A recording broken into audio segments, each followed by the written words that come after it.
People like to have fun during the holidays. You know what's not fun? Returning an ugly sweater. Don't give anyone an ugly sweater this year. Give choice gift cards from giftcards.com instead, and they can pick their own sweater from some of their favorite brands. It's genius. It used to be hard to find the exact auto parts you needed, and that meant spending a lot of time at swap meets. It's a different game now when you can order exactly what you need from eBay Motors. They have 122 million parts, so you can always find the right fitment. Spend less time searching and more time building with the eBay Motors app or visit ebaymotors.com. Let's ride.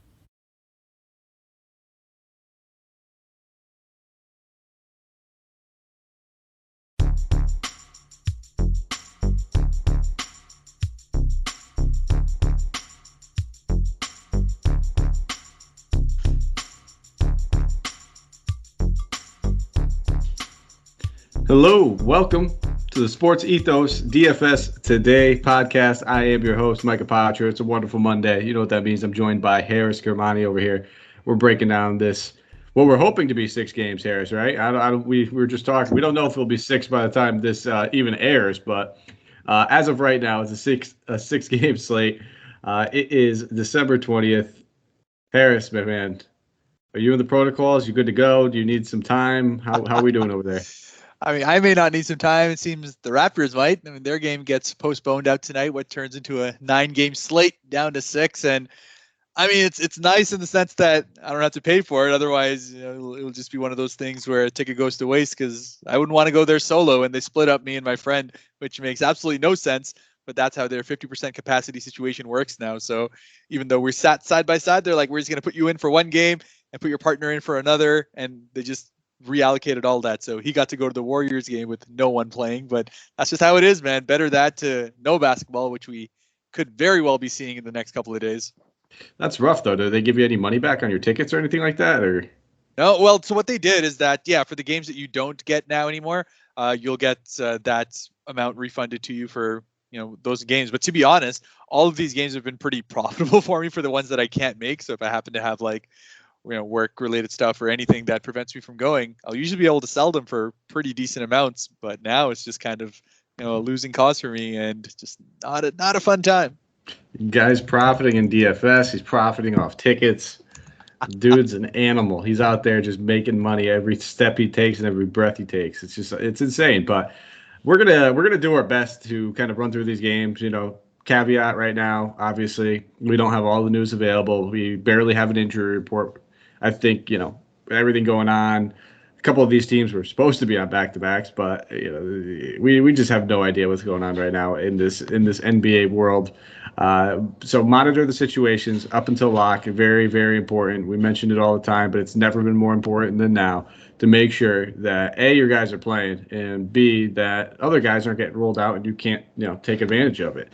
And then I would say, if you're not a diehard DFSer, if you're just a casual player, be careful with how much you're putting into each night. It's a very risky proposition. This is a great time for those who are very on top of things and who really know the news, know every player in the NBA, know the G League guys. If you're one of those guys, you're going to profit a ton of money during this time. It's almost like playing during preseason, where if you just know the names, the rotations, their tendencies, you can make a ton of money. But if you're just kind of casually playing, trying to have a little skin in the game, having fun with it, maybe want to dial it back ever so slightly. But we'll jump right into things. But a quick shout out to our presenting sponsors over at Thrive Fantasy. Guys, come prop up with us on Thrive Fantasy.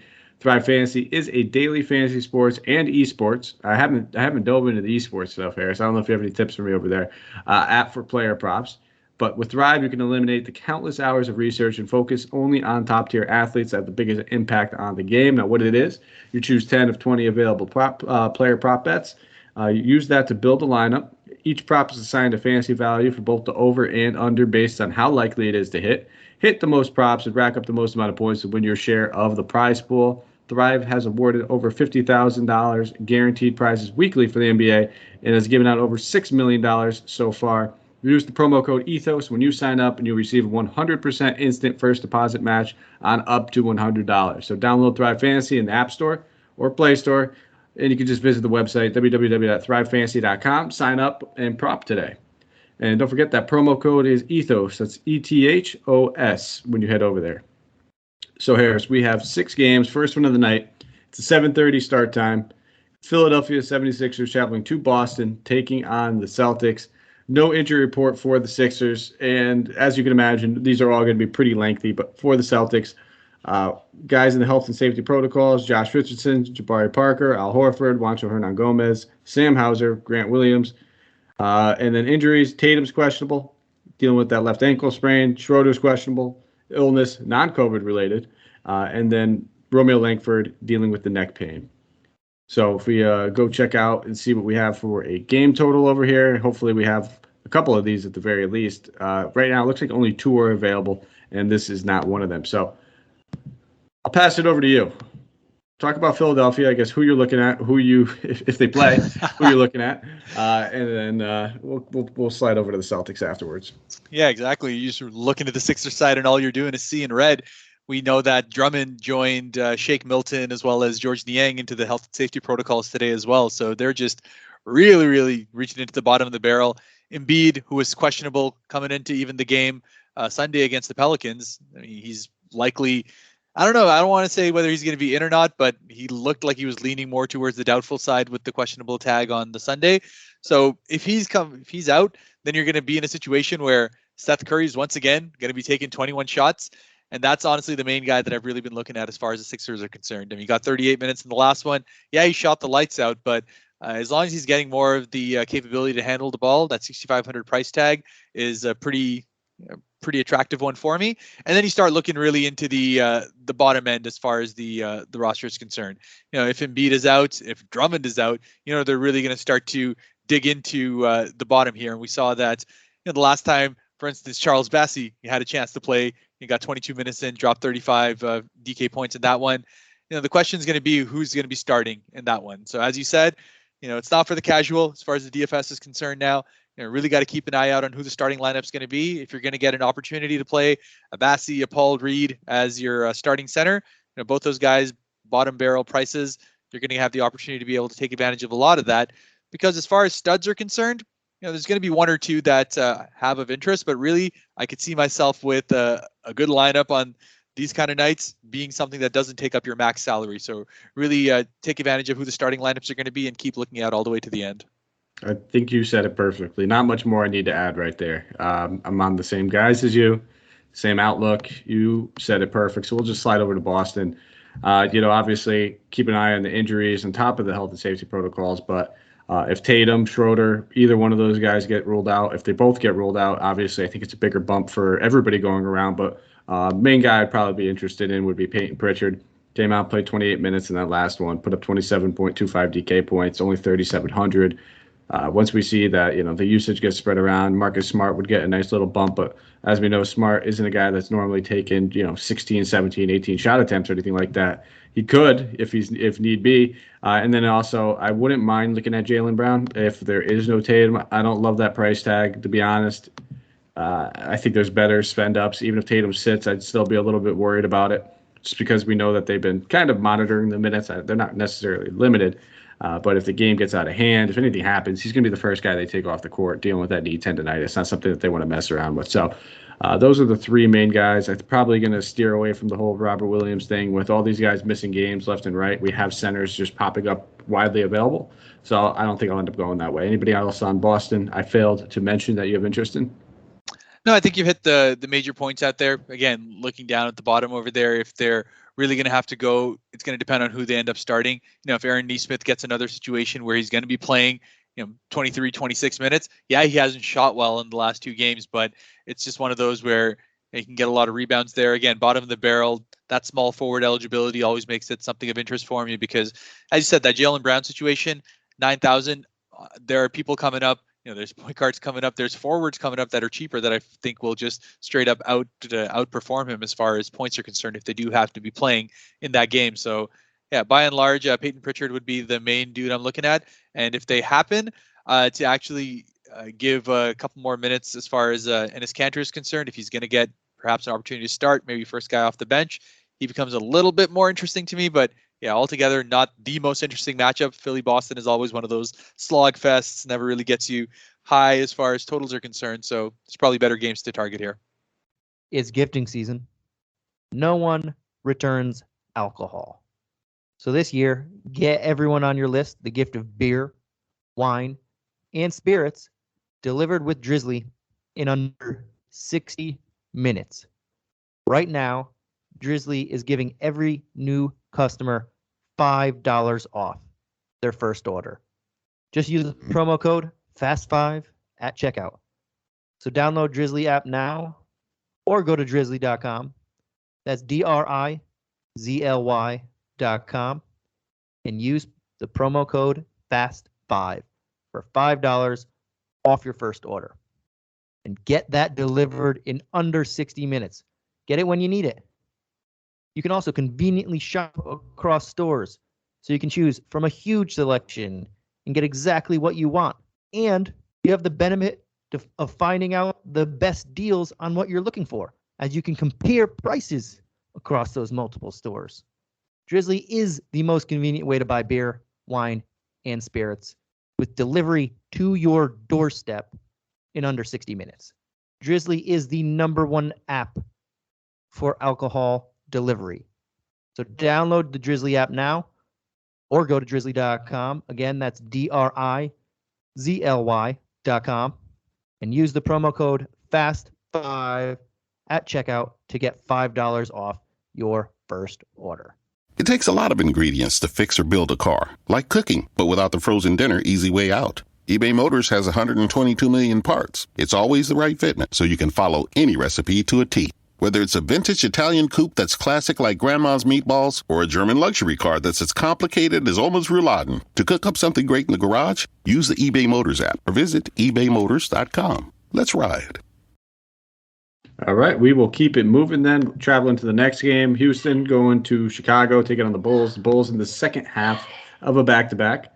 No injury report right now for the Bulls. For the Rockets, Armani Brooks is questionable. Jalen Green, as we know, ruled out. And then everybody else looks like to be pretty good to go. So it looks like Christian Wood will be back. He'll be playing in this one. So I think we can avoid the misery and the great stuff from Sagood as well. I mean, I know he burned a lot of people in that one game, paid off well in the other. And then looking at a game total and the spread, we do not have one just yet. So I'll looking at Houston here. I'll start off with Houston. Not a whole lot to love, not a whole lot to hate. I think everybody's kind of priced appropriately.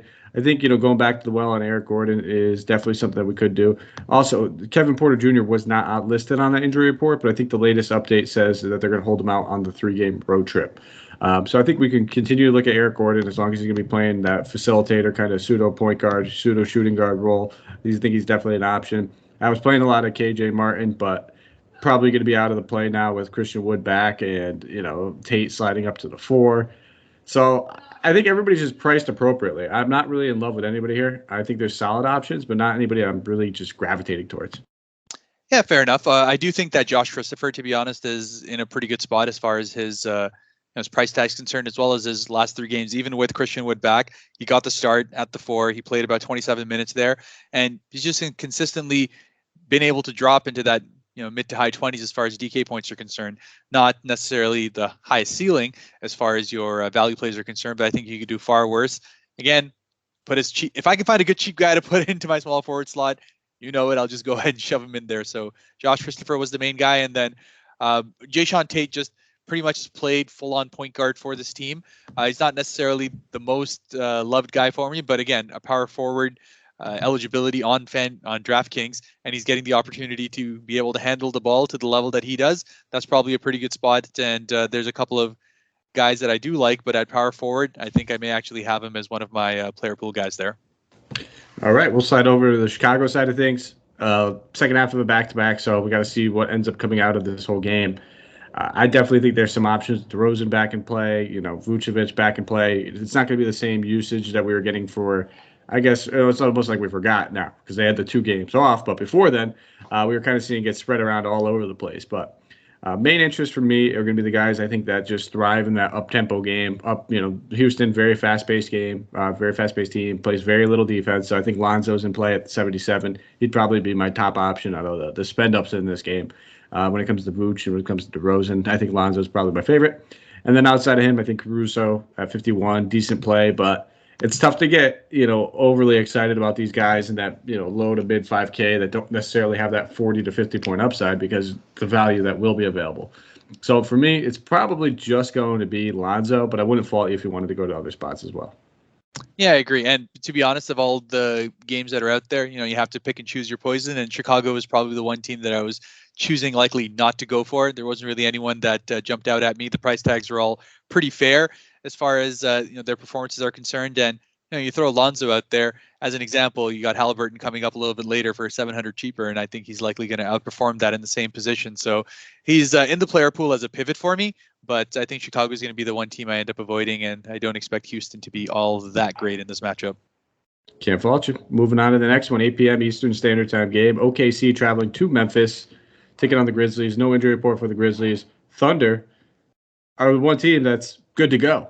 They have nobody really out, nobody really dealing with the protocols. They're dodging it. So I don't know what they're doing in Oklahoma City. I guess staying far and far away from each other.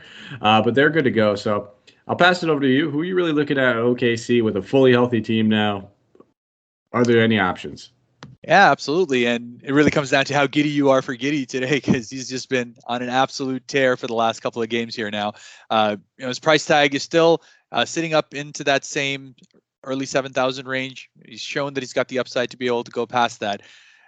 Imagine missing out a triple-double with points on a night where he had 18 rebounds and 10 assists, but that's exactly what he did against the Clippers. And really what it comes down to is he's getting his shots. He's got 18 in the last game, 14 in the one prior to that. And regardless of whether he's getting his field goal percentage up to something of normalcy, which I do expect it will, just because he'll have the kind of usage, and his shot selection is not bad.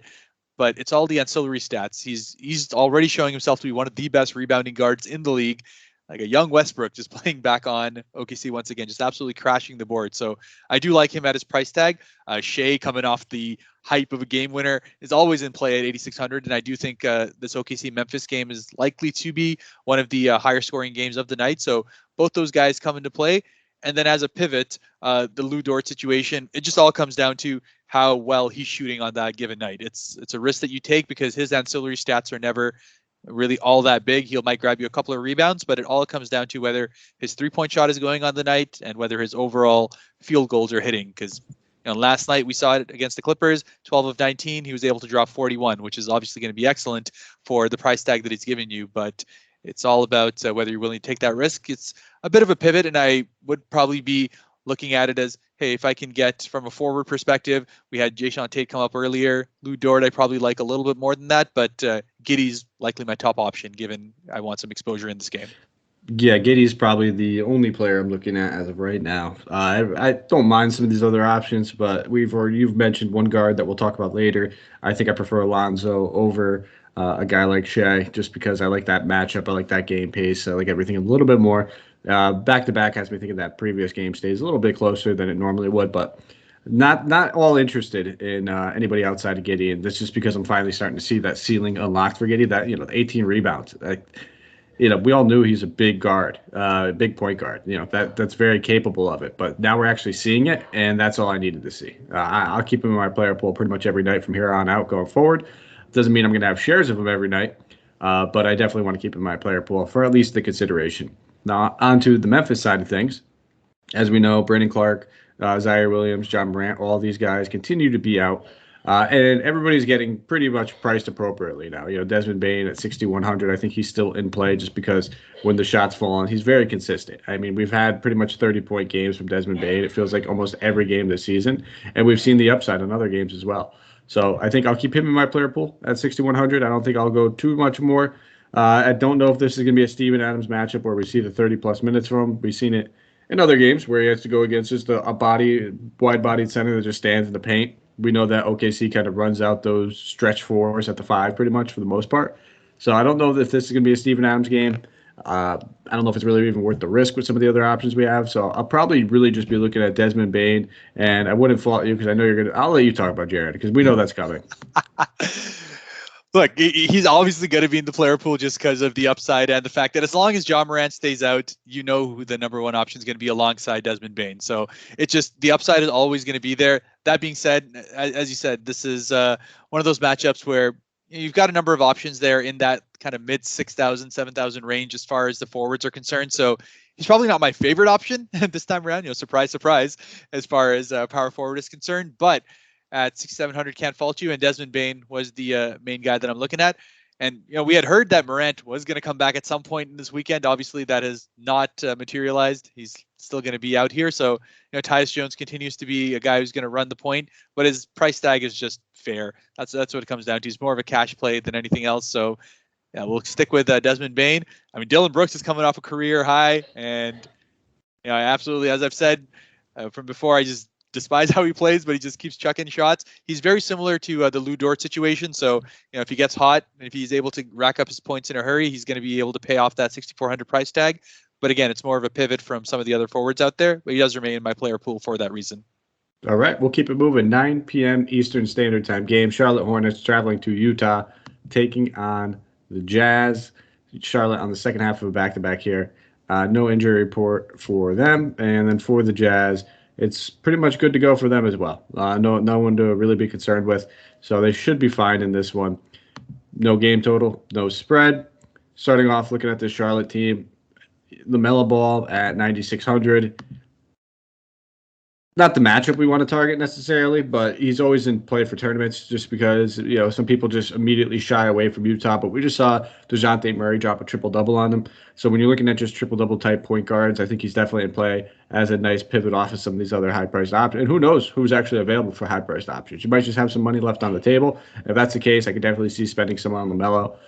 Don't mind that one whatsoever. He's probably really the only option I have a ton of interest in. I mean, Rozier is always in play as a pivot. I haven't played much of Gordon Hayward all season long.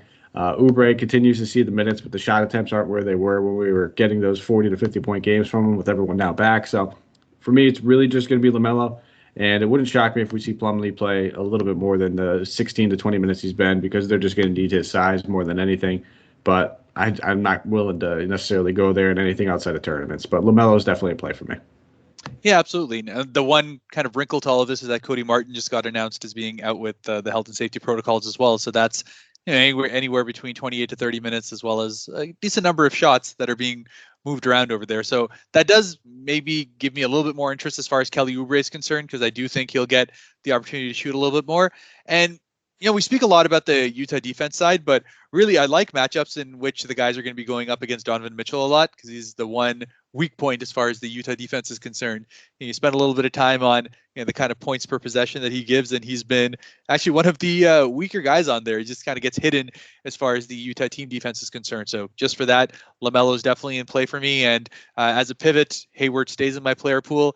Just again, with Cody Martin out, who has been taking a lot of those kind of backup point guard duties. They like him handling the ball in that. You'll probably see Hayward get more of those opportunities to play that point guard once again and rack up some more of those dimes to go ahead with everything. And the fact that he had a really bad game in that Portland one probably has people kind of shying away from him. But at his price tag, I'd like that. 6,400 for a guy who is going to get his minutes, who gets more than enough usage usually. And with Cody Martin's probably getting more ball handling as well. So just a pretty good recipe for me for a bounce back game as far as he's concerned. And against the whole team. A lot of factors. And now on Utah, it's quite simple for me. I like everybody on this team. I just can't stand these price tags for Mitchell and Gobert. There's a decent chance they could pay it off in this matchup. Similar to Houston, Charlotte has a very porous defense. They play at a fast pace. They're one of the worst teams at defending the opposing three-point line. So, I think it's a big bump for all these guys that I normally wouldn't have any interest in, like Bogdanovich and Clarkson. I think, this could be one of those good performance type games from them. Does that mean I'm going to have tons of shares of them? Probably not, but I'll one-off them here and there. And then if you wanted to spend up on Mitchell, if you wanted to spend up on Gobert, I won't fault you. They're not got options that I normally would, but again, with everything going on, you're finding yourself with money left on the table, and it's a fantastic matchup for everybody here on Utah. So anybody that could shoot a three-pointer and Gobert just outmanning everybody with his size, it's just a recipe for all these guys having good games. But it could end up just being one of those Utah games where everybody does well, but nobody absolutely crushes. So there's so many ways you can look at it, but I'm pretty much keeping everybody in my player pool outside of maybe like Royce O'Neal at this point. And that's just what I'm going to do and kind of tinker, mix and match, one-offs. I'm not going to be doing any crazy game stacks or anything like that. Yeah, I agree. And exactly what you said about the salary situation, just given how everything is and the amount of value that you can extract as a result of it, Donovan Mitchell is going to be a guy that, even outside of the salaries, always a pretty good lock for as far as his floor is concerned. It's the ceiling that you have to consider given the entire situation. But if you are feeling good about taking LaMelo on the other side, thinking that this is going to be a tight game, and of one of the few games that aren't being affected by the COVID protocols overall, you may want to run it back with Mitchell on the other side just to be able to get that exposure. And if it happens to be one of those games, you get a smash night from both sides, that could just completely destroy the slate for you. All right, we'll keep it moving then. Sacramento traveling to Golden State, taking on the Warriors. Sacramento and the second half of the back-to-back they played tonight. As of right now, for the injury report, Jordan Poole and newly just announced about an hour ago, Andrew Wiggins, also in the health and safety protocols, and then James Wiseman, Klay Thompson, they are both still out, targeting, I think, a January return for them. And then Kings, we do not have their injury report due to the second half of the back-to-back. We do not have any lines for this game. Pass it over to you. I know you have a few guys over here in Sacramento you've been dying to talk about. Yeah, Sacramento just has had so much value open up as a result of De'Aaron Fox going out. I mean, we talk all about De'Aaron Fox, but he eats up so much usage on this team, usually in the low to mid 30s, that you just get everyone else as a result. And what we've seen in the last couple of games is just Tyrese Halliburton unleashed as a point guard for this team. And I mean, the shot attempts, even though they've been solid, like 12 and 16 is exactly what we've been hoping for as far as Halliburton's concerned. It's just been purely the capability for him to handle the ball, get those assists, got a double-digit assist game in the last one. He's going to be in a good position to be able to do so in the game that he just had today as well. So really, he's probably my favorite point guard on this slate. And the fact that he has that shooting guard eligibility as my favorite point guard just makes him a smash pick as far as I'm concerned. On the other side, Chimezie Metu as well. With Rashawn Holmes continuing to be out, we're not really getting full information about how bad his eye is looking. He missed Sunday's game. He's still labeled day-to-day, so he could potentially play on Monday. So you just got to kind of keep an eye out on that. But if that doesn't happen, then Metu has been just absolutely awesome as far as the Kings are concerned, and also just from a DFS standpoint. I mean, 38.75 in the last one. He's got a decent price bump on here, but if he's getting the minutes that we've been seeing, and the fact that he is that little bit smaller, that little bit more mobile, that's exactly the kind of guy that you see get big minutes in a Golden State kind of matchup. So, and those are the two ones that I'm looking at. And then beyond that, Buddy Hield, Harrison Barnes are both definitely in play just because of the fact that their price tags are in a good spot. That's 6,000 and below. We've talked about how Harrison Barnes is hot and cold. You never know, but field goal attempts are going to be there. He's not going to shoot 5 of 16 on a given night. So it's just one of those things where I like him to be able to have a good bounce back matchup.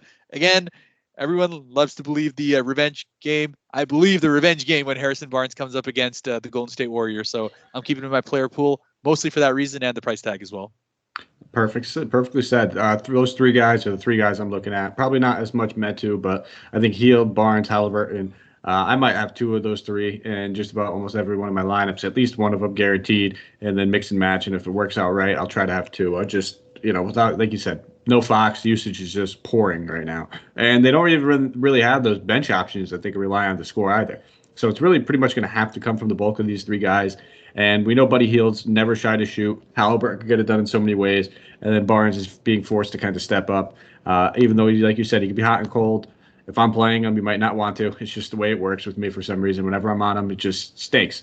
But I think it's ready to crack the system right now. My bad pick of Harrison Barnes on most nights is ready to crack. He came out, had a good one in that last one. I didn't see how he did quite yet tonight, but I'll continue to roll the dice on him regardless, as long as De'Aaron Fox is out. On the Golden State side of things, with no Wiggins, with no Poole, I think there's going to be some, obviously, opportunity to step up in value between guys like Damian Lee and Otto Porter Jr. playing the wing positions. I think both these guys are very, very much in play. I'd probably lean a little bit more Porter just because we know he's a little bit more experienced, has a little bit more of a polished game than Lee. Lee, more or less, is pretty reliant on just scoring. Porter can grab you some boards, get you some steals. So I think Otto Porter is a value play, definitely in play for me. And then if you want to look at Draymond, I think he's an excellent spot right here at 7,100. I will definitely have plenty of shares of Draymond in this slate. And I'll never fault you for going with Steph Curry. Listen, especially with money to spend, only real high-priced stud that we could spend up on in tonight's slate. I'm good with it. I'm not going to argue with it. I think I'll probably end up going with, either like a LaMelo as a pivot and maybe even DeJounte, who we'll get to in the next game. But those are the only three guys I'd even consider spending up on this slate. And then obviously you got to throw Steph in there as well. Yeah, absolutely. I mean, 11.8 is obviously a big price tag to be able to pay, but and given the entire situation over here, you can easily fit him in with the value out there. But just like you, I'm finding Draymond is where I'm landing on a little bit more, just from the price tag. I want the exposure to the matchup, but I don't necessarily want to see myself going full in with Steph, just because I am half afraid that this game doesn't stay as close as I think it may.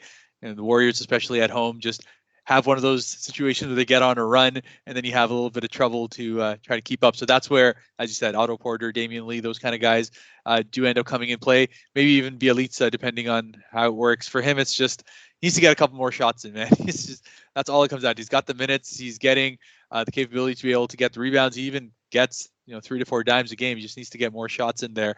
But I have him for 3,600 just as a pivot. And this is one of those like dart throws out there. And I've found that every once in a while it comes out for me, but the main dude is Draymond. All right, final game of the night. San Antonio Spurs traveling to LA, taking on the Clippers. Oh, and Steph, I think he had one of his like 60 DK point games against Sacramento earlier in the year.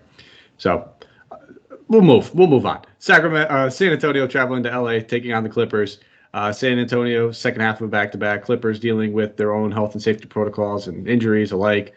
So we got to keep an eye on everything that's going on with this game. But we do not have an injury report for either team. No game line, no nothing. We'll start off here with the Spurs. DeJounte Murray coming in at 9,800.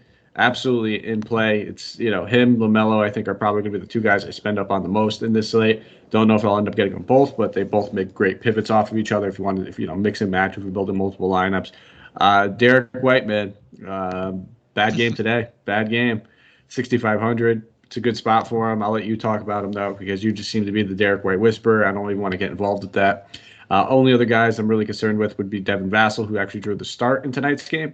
So if he's going to continue to start, more shot attempts, more minutes are going to be available for him. He started over McDermott while he sits. So at 4,100, he'll probably be pretty popular. Nonetheless, he is in play, and then that kind of leaves Lonnie Walker to man the whole second unit himself. But for me, it's really just going to be DeJounte, Vassell, maybe Slim Pickens on Lonnie Walker. Not overly excited about him, to be honest, and I'll probably draw the line there. I know Pirtle's probably in play for you as well. I just think there's some other centers I'd rather talk about and play. Yeah, no, I think you're absolutely right. And as much as I love Derek White, to be honest, if the Philadelphia situation ends up being what I think it is, I probably would go with Seth Curry over him on the night, just given how everything's working out. But Derek White just remains in play just purely because of the fact that his price tag allows him to have that kind of upside. I always like guys that I can feel confident on their floor. Yes, he had a terrible game in this last one and only played 24 minutes as a result, but it was just one of those games where they spread usage around. They got into a bit of a hole early and Derek White got pulled out as a result. Lonnie Walker came in and just was blazing hot, dropped 19 points in quick hurry. So that's, it's not really what you're going to see on an ongoing basis. And I expect Derek White to be able to bounce back here in this game. DeJounte absolutely remains in play. Kelton Johnson is actually the other one that I found I'm starting to fall on a little bit more. It's just getting more confidence as far as his minutes are concerned. Back-to-back 30-minute games, and even in this last one against Sacramento, he's just dropped 16 and 11 as well. So his rebounds are really starting to get there. He's crashing the glass a lot more. And at 5,400, you've got a pretty safe floor. I honestly find it hard to see how he ends up with anything less than 26, 27, just given how everything is working out for the Spurs rotation. And then you've got the upside as far as his shooting is concerned. As long as he can get a couple of those buckets, you have the chance of him getting to a mid to high 30s game. All right, on the Clippers side of the ball, Paul George remains questionable. Isaiah Hartenstein has been rolled out. So we know Marcus Morris, Kawhi Leonard, both those guys remain out as well. Morris in the health and safety protocols for this team. So there's going to be some openings. There's going to be some options here. I think this is a good spot to look at Zubats. With no Hartenstein behind him, they are expected to have Serge back for this game. So he'll probably take about 10, 15 minutes at center. But he'll also probably have to man that power forward position as well. So I think looking at Zubats at 4,900 is a nice low-owned center. I don't think he'll draw a lot of ownership. I think he's certainly in play. And then I think, looking at some of these other ancillary options, if Paul George sits again, you could look at Justice Winslow at 3,400. He started in that last one, played 26 minutes, put a 24.25 DK points. So there's going to be minutes aplenty. They're probably still going to be kind of monitoring Nick Batum. They're not going to rush him back anytime soon and just throw him right back in that 35-minute well like he was earlier in the season. He played 25 in his return. At 4,500, I want him to play a little bit more than 2,500 or 25 minutes. So I think for me, it's really just going to be Winslow, Zubats, and I probably won't even end up on Reggie Jackson either. Yeah, Winslow was the main guy that I had crossed in over here just from a value perspective, and that he's going to be starting.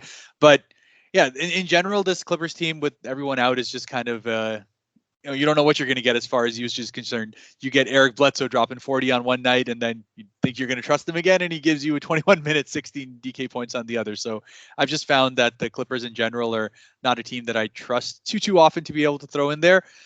With Marcus Morris out, you probably are going to get more minutes with some of these ancillary guys. Luke Kennard probably gets more of an opportunity to play some of the small ball four. He got 39 minutes in that OKC game and absolutely killed it out there. His price tag has seen a little bit of a bump as a result of it, but it's likely he's going to be leading the team in shots. So if the Spurs don't crush this game, you can see him probably dropping somewhere in that 30s as well. So he stays in my player pool for me. And Zubac, I think you've hit the nail on the head. It's one of those matchups with a big guy on the other side. Jakob Poeltl is always going to be playing for all of Popovic's rotations, and just a good spot for him to get anywhere between 25 to 28 minutes. And if he does that, you can expect a low-end double-double, probably end up with somewhere in the high 20s to low 30s as far as DK points are concerned. All right. And Reggie Jackson might have something to say about the shot attempts. That dude will continue to chuck until his arms fall off. But that brings us home. That is the entire of what is now, as we record this, a 6-game slate, which wouldn't shock me if it ends up turning into a 3 or 4 game slate, but it's all said and done. Let's hope not. Knock on wood, let's hope not. But let's do our player tier segment, my man. Who are you looking at for your high price guy? Yeah, and from the high price guy, I'm just going to have to stick with my guns on LaMelo Ball. It's just I like the matchup as far as the fact that it's going to be a normal one. You don't have to worry about all these different rotations coming through.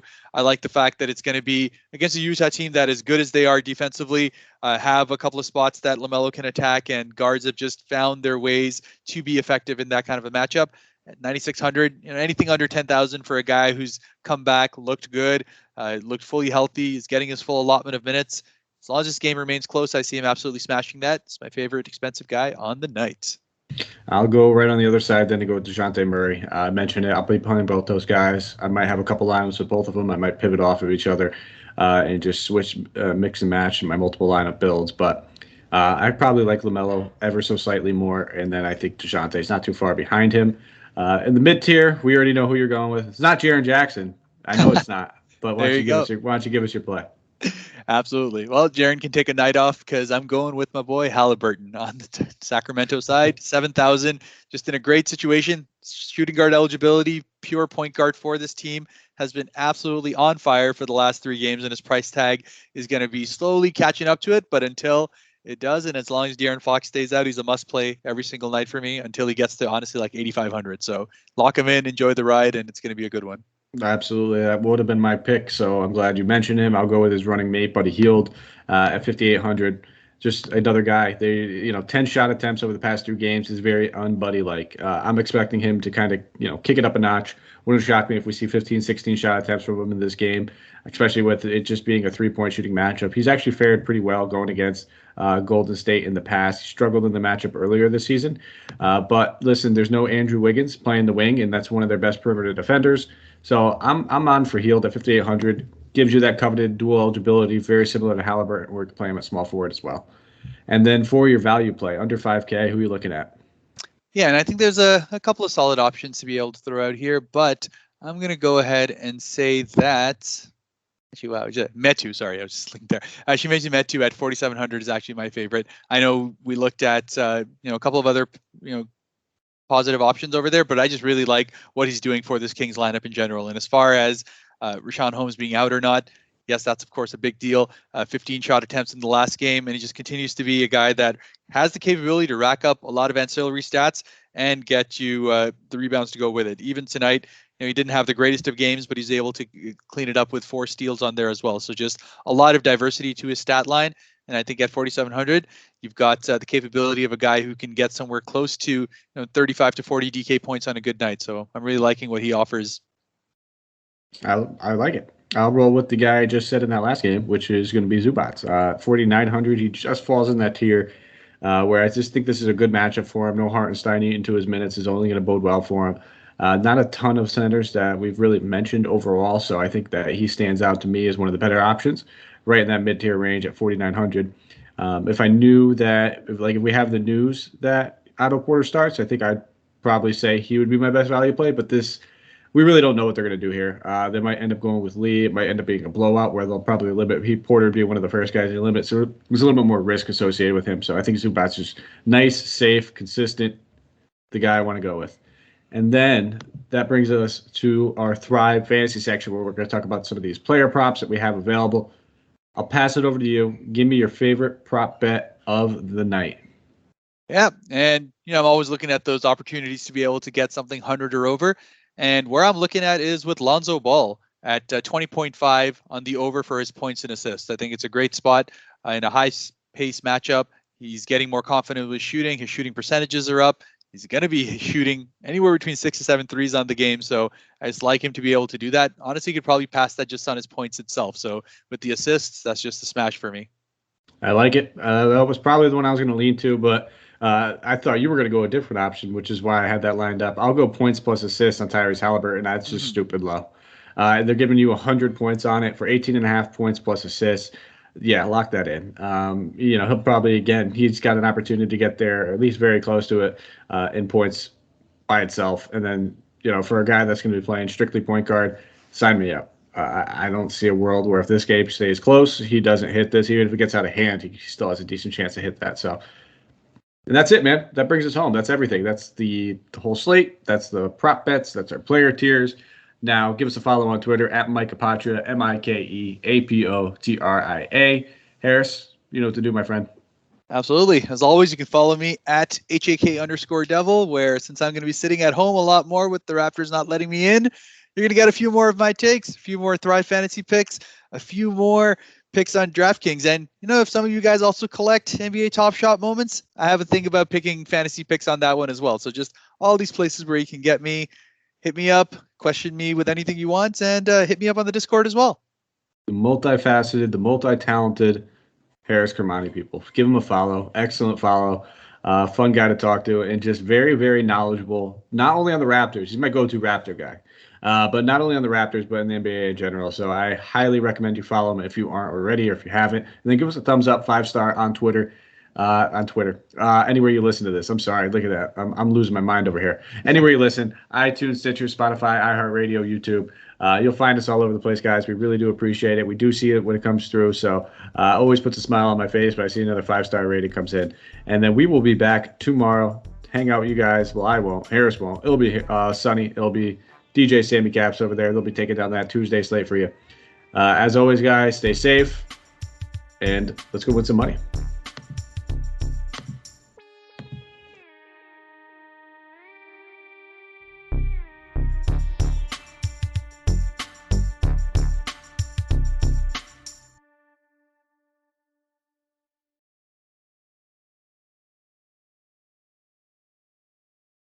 It takes a lot of ingredients to fix or build a car, like cooking, but without the frozen dinner easy way out. eBay Motors has 122 million parts. It's always the right fitment, so you can follow any recipe to a T. Whether it's a vintage Italian coupe that's classic like Grandma's meatballs, or a German luxury car that's as complicated as Oma's rouladen, to cook up something great in the garage, use the eBay Motors app or visit ebaymotors.com. Let's ride. Oh, your flight's in a couple hours. Y'all packed? Yep, I'm good to go. Sunscreen? Check. What about protection? For you and Kelly? Protection? Oh, Dad. Yes, we got it. All right. Just making sure. Keep relying on what works. Before you travel this holiday season, visit vaccines.gov to book your COVID-19 vaccine.